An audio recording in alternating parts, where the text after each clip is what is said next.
Salam dəyərli izləyicilər, 3 yanvar 2026-cı il Venezuela hökuməti Amerikanın həyata keçirdiyi hərbi zərbələrə cavab olaraq ölkədə hərbi səfərbərlik elan edib. Bu barədə ölkənin Xarici İşlər Naziri Ivan Gil Pinto Telegram hesabında bildirib ki, Prezident Maduro Amerikanın hərbi təcavüzünü qətiyyətlə pisləyib və milli müdafiə planlarının dərhal icra olunması barədə göstəriş verib. Dövlət başçısının imzaladığı fərmana əsasən ölkə boyu səfərbərlik elan olunub. Bu arada qeyd eləyək ki, bir qədər əvvəl Amerika ordusunun Venezuelaya qarşı keçirdiyi hərbi əməliyyat zamanı Amerikalı hərbçilər arasında itki olmadığı barədə məlumatlar yayılmışdı. Bundan başqa yayılan son məlumatlarda deməli Birləşmiş Ştatların Maduro və xanımını ələ keçirdiyi qeyd olunur. Və artıq dəyərli izləyicilər, Maduro'nun həbsindən sonra ilk görüntüləri sosial şəbəkələrdə yayılıb və görüntülərdə Maduro'nun Amerika xüsusi təyinatlılarının nəzarəti altında olduğu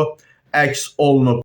Bu arada Avropa İttifaqının xarici siyasət və təhlükəsizlik məsələləri üzrə ali nümayəndəsi Kaja Kallas Amerikanın Venezuelada həyata keçirdiyi hərbi əməliyyatlarla bağlı rəsmi Vaşinqtonu təmkinli olmağa çağırıb. Kallas bəyanatında beynəlxalq hüququn prinsiplərinə və BMT nizamnaməsinə hər şəraitdə hörmət edilməli olduğunu vurğulayıb.